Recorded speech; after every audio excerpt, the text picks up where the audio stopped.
The unanimity of the most prominent Roman commanders of their time, Aetius and Boniface, might have sustained the crumbling empire, but their discord was the direct cause of the loss of Africa.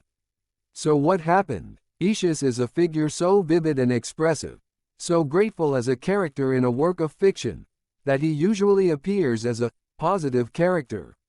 The more curious is to find a completely different view of the famous commander. In Procopius of Caesarea, Aetius is presented as a cunning and unscrupulous schemer who stops at nothing to crush his rival. He was indeed a figure in his own way characteristic of that controversial era. Aetius was born on the lower Danube, in the city of Durastor, present-day Silistra. His father Gaudentius in those days stood with troops on the Danube border, on the line of defense of the empire from the barbarians. There is an assumption that Aetius spent his childhood years as a hostage at the barbarian courts, first at the Visigoths Alaric, and then at the Huns. The exchange of children of noblemen was a common practice at the conclusion of peace treaties. Perhaps because of this Aetius's childhood was not happy, but he had the opportunity to learn very well the manners and customs of the barbarians.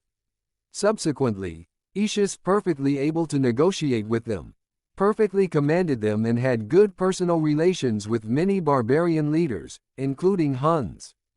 Throughout his very turbulent military career, Aetius acted mainly by barbarian forces against barbarians. About the good old purely Roman army to speak in those days is almost no longer necessary. Aetius quite successfully fought with the Visigoths and Franks in Gaul. The first he did not allow to expand their possessions, and Franks in general threw back over the Rhine.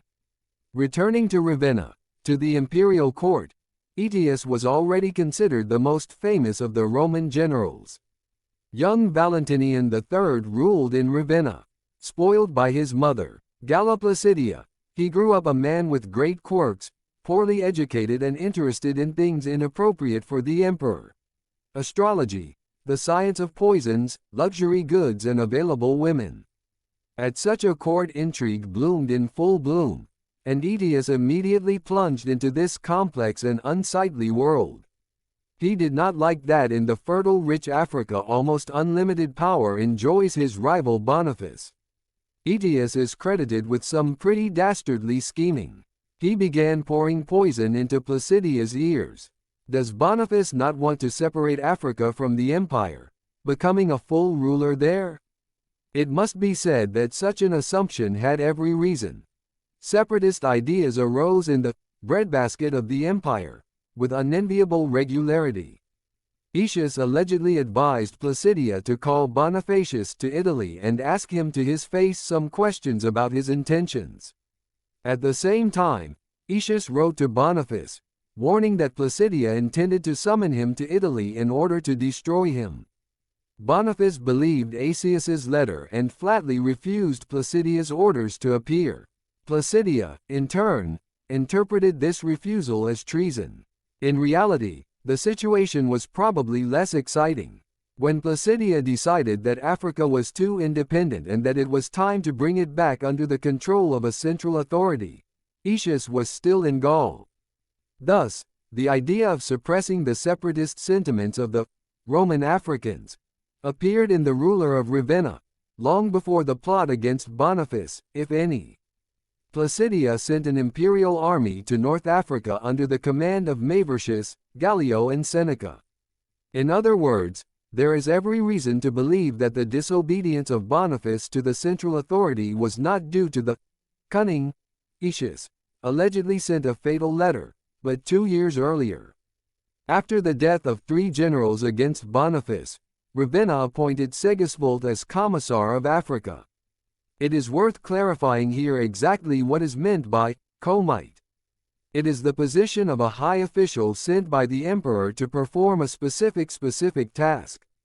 In especially important cases, a comite was sent to the provinces to concentrate both military and civil administration in his hands. In the 5th century, this becomes practically the rule. A problem arises. A comite is appointed. Segismund, by no means a Roman, judging by his name, renewed the war against Boniface and did not act without success. He captured the key cities in the region, Hippon and Carthage. As the Romans in Africa were preoccupied with infighting, the external enemies, the Berbers, immediately became more active. The situation became more and more complicated, and in 428 Blessed Augustine wrote another letter to Boniface, reproaching him for his war with the empire. And then came another very sensitive moment. Vandals appeared in Africa. How did this happen? There are several versions, and all of them are convincing in their own way. Cassiodorus, for example, believes that the appearance of the Vandals in Africa due to the fact that from Spain, where they lived before, they were forced out by the Visigoths. This is true in any case, since the Visigoths did settle where the Vandals used to live. According to the most widespread version, the Vandals were called to Africa by the same Boniface, to help him deal with his enemies. According to Procopius, this happened in the following way.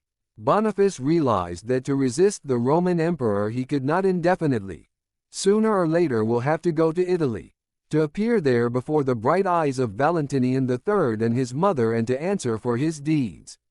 There was only one way out, to make an alliance with the Vandals. This tribe Boniface seemed to have chosen because the Vandals were not far from Africa.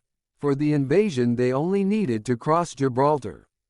At that time 2 brothers ruled over the Vandals. Gontarus, the legitimate son of the late king, and Gaiseric, his side son, probably from a slave girl, lame, due to a fall from a horse, and unusually clever. It was to this Gaiseric that Boniface sent his most trusted men. His agreement with the Vandals was as follows. They would seize Africa and divide it into 3 parts, one to Gontarus, one to Gaiseric, and one to Boniface. The Vandals liked the idea.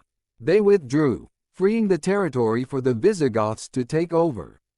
In other words, there was no going back, only forward to Africa. The story of the calling of the Vandals is still a serious controversy. Some historians consider it pure fiction, which arose at the Byzantine court, where it was necessary to find some reasonable explanation for the loss of this important province. Others, however, take the story of Procopius at face value from beginning to end, because Boniface really sought to gain independence from the imperial court. Indirect confirmation that Boniface tried to breed with the Vandals is the message about his marriage to a woman named Pelagia. Some authors believe that Pelagia came from the Vandals. Others point only to the fact that she was an Arian, and this, in turn, could speak of her barbarian origin, since Arianism was perceived as a Gothic, or Vandal, faith, in contrast to the Catholic faith. The contradictory and unclear data of the sources do not allow us to create a complete picture of the events related to the Vandal invasion of Africa.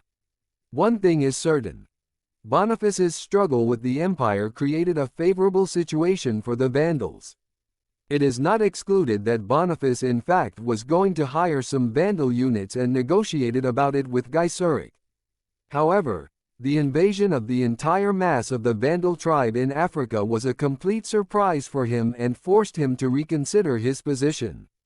However, it was already too late. Anyway, Vandals and Alans led by Gaiseric crossed over to Africa. Gaiseric became the leader of Vandals and some part of Alans. Gontarus approximately at this time has gone the way of all flesh, as Christian authors wrote in those years, that is, has died. There is a suggestion that he was murdered by his half-brother. Be that as it may, the Vandals entered Africa under the leadership of Gaiseric, and it was he who a few years later achieved what various separatists unsuccessfully strived for. He separated Africa from Rome and made it independent.